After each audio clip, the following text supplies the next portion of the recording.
नमस्कार भारत। नमस्कार Hindustan.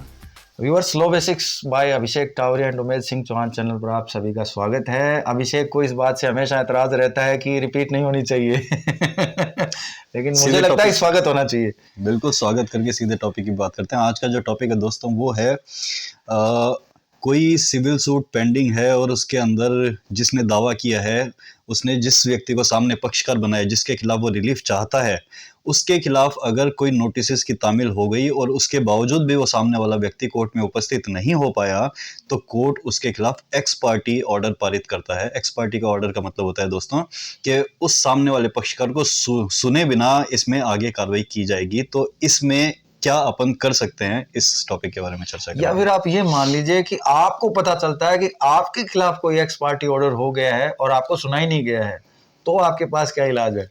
First of all तो दोस्तों बात ये कि ये जो टॉपिक है ये सिर्फ है डिफेंडेंट्स, प्रतिवादी के लिए, मतलब जिसके ऊपर दावा किया गया है उससे रिलेटेड टॉपिक है। दावा करने वाला जो है उससे रिलेटेड नहीं है। इसमें जो राइट्स जो इफेक्टेड हो रहे हैं, जो हित प्रभावित हो रहे हैं, वो हो रहे हैं प्रतिवादी के, मतलब सामने वाले पक्षकार के, जिसके ऊपर दावा किया गया है। तो ये टॉपिक जो है ये रिलेटेड है प्रतिवादी या डिफेंडेंट से। दूसरा, एक्स पार्टी हुआ कैसे, पहले अपन ये समझें। तो जब भी कोई कोर्ट के अंदर कोई भी दावा पेश होता है, कोई भी सूट इंस्टीट्यूट होता है, तो कोर्ट से एक नोटिस जारी होता है कि आपके खिलाफ फला फला व्यक्ति ने एक दावा इंस्टीट्यूट किया है।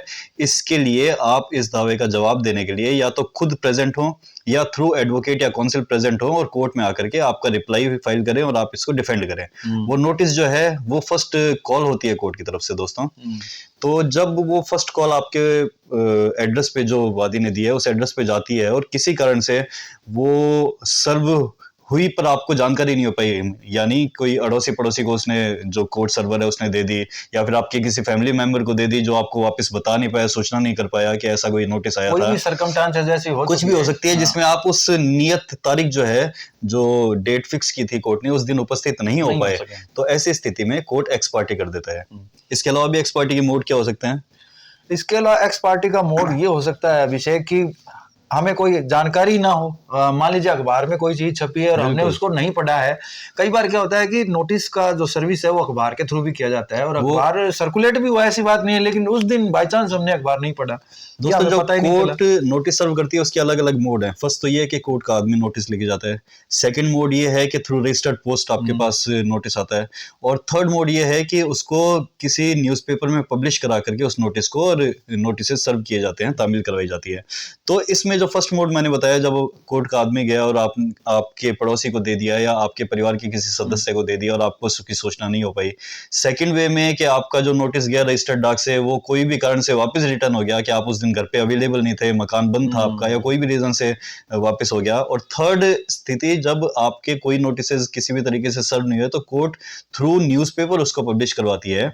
तो दोस्तों न्यूज़पेपर ऐसा हो सकता है कि जिसमें पब्लिश कराए वो आपके घर पे नहीं आता हो, या फिर आप रेगुलर न्यूज़पेपर परचेज नहीं करते हो, या फिर आप न्यूज़पेपर रेगुलर पढ़ते नहीं हो, जिससे आपको जानकारी नहीं हो पाई हो कि नोटिस आपके पास आया है और आपके खिलाफ एक्स पार्टी हो गया हो। बिल्कुल सही बात है। तो एक्स पार्टी होने के ये जो तरीके हैं ये कुछ ऐसे ही होंगे, लेकिन जिसके खिलाफ एक्स पार्टी हुआ है उसके पास क्या रिलीफ है? टॉपिक हमारा ये है विषय का।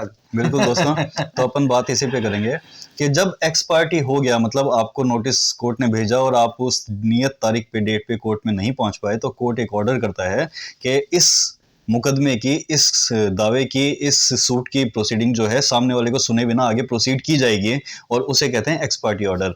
अब इसके अंदर दो बातें हैं दोस्तों। एक तो ये है कि कोर्ट ने आपके खिलाफ एक्स पार्टी ऑर्डर तो कर दिया, पर फाइनली अभी कोर्ट में केस डिसाइड नहीं हुआ है, मतलब आगे की कार्रवाई जो है वो नहीं हुई है। जैसे उसके अंदर बयान भी होने हैं, जिसने दावा किया था उसको अपना केस प्रूफ भी करना है, अपने डॉक्यूमेंट्स भी फाइल करने हैं, वो प्रोसीडिंग चल रही है, इन बिटवीन आपको जानकारी हो जाए। और सेकंड है, जब एक्स पार्टी होने के बाद में कोर्ट ने दावा डिसाइड ही कर दिया है, मतलब वादी ने अपने जो काम था, जो बयान देने थे, जो डॉक्यूमेंट फाइल करने थे, वो सारे कर दिए और कोर्ट ने उनको सुन करके कोर्ट ने उस फैसले का निर्णय आपके खिलाफ दे दिया है। तो ये दो कंडीशंस हैं, इन दोनों कंडीशंस की आज चर्चा करेंगे अपन। तो अभिषेक बात कर लेते हैं पहले वाली कंडीशन की कि प्रोसीडिंग्स अभी चालू है, अभी पूरी नहीं हुई। हाँ, एक डेट जा चुकी है और वो ही आपके खिलाफ हो चुकी है।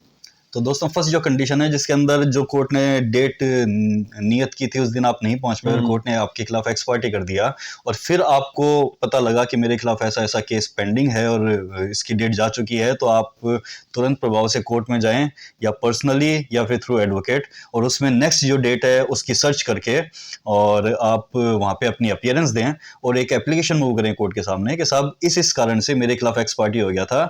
जब जो रीजन है आपका वो जेन्युइन होगा तो कोर्ट आपको सुन करके और ये कह देगा ठीक है आपके खिलाफ जो एक्स पार्टी हुआ था उसको सेट असाइड करते हैं और आप आगे इसमें प्रोसीडिंग के अंदर भाग लेकर के आपका जो भी जवाब है, आपका जो भी डिफेंस है वो कोर्ट के सामने रखें। तो फर्स्ट कंडीशन है सेट असाइड का मतलब अभिषेक हमें सरल शब्दों में बताना है हमारे व्यूअर्स को।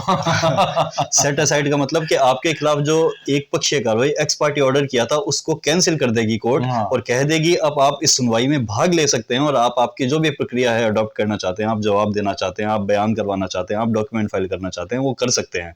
तो उसे कहते हैं सेट असाइड। धन्यवाद इस सूचना के लिए। अब आगे बढ़ते हैं आज के विषय पर। सेकेंड कंडीशन दोस्तों कि जब आपके खिलाफ कोर्ट ने एक्स पार्टी कर दिया और एक्स पार्टी केस को डिसाइड भी कर दिया और दावा जो है वादी के पक्ष में कर दिया, इट मींस डिक्री कर दिया और आपके खिलाफ कोई ऑर्डर पारित कर दिया, तो ऐसी स्थिति में क्या कर सकते हैं? तो ऐसी स्थिति में भी प्रोविजन जो है वो थोड़ा सा चेंज होता है, पर प्रोसीजर यही है, आप वापस पुनः कोर्ट में जाएंगे, कोर्ट में जाकर के एक एप्लीकेशन मूव करेंगे। एप्लीकेशन में आप वो कारण बताएंगे कि किस कारण आप कोर्ट में उपस्थित नहीं हो पाए थे। वो कारण ये भी हो सकता है कि आप ये कहें कि साहब ये जो न्यूज़पेपर में पब्लिशन करवाया था ये मेरे एरिया में सर्कुलेट नहीं होता है, या फिर मेरे को इसकी जानकारी नहीं हो पाई, या फिर जो रजिस्टर्ड डाक मेरे को भेजी गई थी वो मेरे गलत एड्रेस पे भेजी गई थी, वहाँ पे मैं रहता नहीं हूँ, या फिर कोर्ट से जो आदमी गया था जो सम्मन जिसको देकर के आया वो आदमी मैं नहीं था, वो किसी दूसरे को दे आया।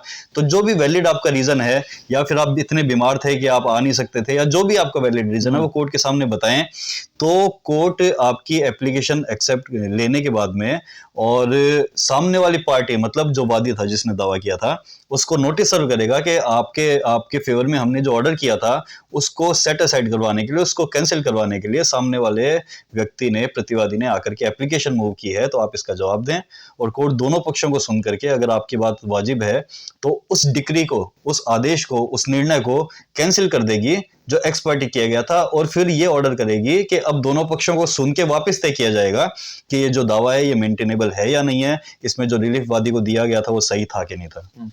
अच्छा अभिषेक, जैसे ही हमें पता चले कि एक्स पार्टी हुई है हमारे खिलाफ, कितने दिनों में हमें कार्रवाई करनी होगी?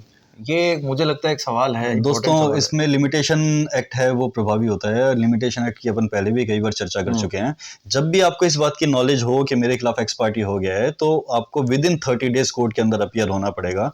अगर आपको जानकारी होने के बावजूद भी आप विद इन 30 डेज कोर्ट में नहीं आते हैं तो आपकी लिमिटेशन जो है वो चली जाएगी, आउट ऑफ लिमिटेशन हो जाएंगे, फिर आपको इसका खामियाजा भुगतना पड़ेगा। तो इसलिए जब भी आपको जानकारी हो तुरंत प्रभाव से आपको एक्शन लेना है और कोर्ट में जाकर के कार्रवाई स्टार्ट करनी है। और ऐसी बात नहीं है कि एक्स पार्टी हो गया है तो चलने दीजिए, ऐसा कुछ नहीं है। एक्स पार्टी का मतलब आपके खिलाफ ही हो जाना है, उसको स्वीकार नहीं करना है, फर्स्ट ऑफ ऑल तो डिफेंड करना है। दोस्तों कोर्ट का कोई भी केस है उसको लाइटली कभी भी नहीं लेना चाहिए, चाहे कितना भी गलत हो, चाहे कितना भी झूठा हो, पर कुछ भी ऑर्डर आपके खिलाफ फिर भी हो सकता है। तो ऐसी स्थिति में कोर्ट की प्रोसीडिंग जो है, कोर्ट की कार्रवाई को कभी भी लाइट नहीं लें और कभी भी आराम से घर पे नहीं बैठेंगे, ठीक है देख लूंगा थोड़े दिन बाद मिल लेंगे जाकर के, और इंपॉर्टेंट काम है उनको प्रेफरेंस दें, ऐसा नहीं है। प्रेफरेंस आपको कोर्ट की कार्रवाई को देना है क्योंकि वहां पे लिमिटेशन जो है एक बहुत बड़ा मेजर पार्ट रोल अदा करता है। अगर आप लेट हो जाएंगे, लिमिटेशन आउट हो जाएगी आपकी, तो आप फिर आपको जो रिलीफ मिल सकता था वो नहीं मिल पाएगा। तो ऐसी स्थिति में आप ये कर सकते हैं। एक और इसमें अल्टरनेट है दोस्तों कि अगर एक्स पार्टी कोर्ट ने डिसाइड कर दिया, केस आपके खिलाफ कर दिया, तो आप एक्स पार्टी या तो सेट असाइड करवाने के लिए उसी कोर्ट में जा सकते हैं या फिर उस डिक्री को आप अपीलेट कोर्ट में चैलेंज भी कर सकते हैं। इट मींस उसकी अपील भी कर सकते हैं। ये भी अल्टरनेट आपके पास है। ये दोनों अल्टरनेट है, तो आपको जो बेटर लगे वो आप अडॉप्ट कर सकते हैं। तो कुल मिला के पोजीशन के हिसाब से आपके पास रिलीफ अवेलेबल है, इस्तेमाल करें और लॉ बेसिक्स के साथ जो चैनल हमारा है उसके साथ जुड़े रहें, जानकारी बढ़ती रहेगी।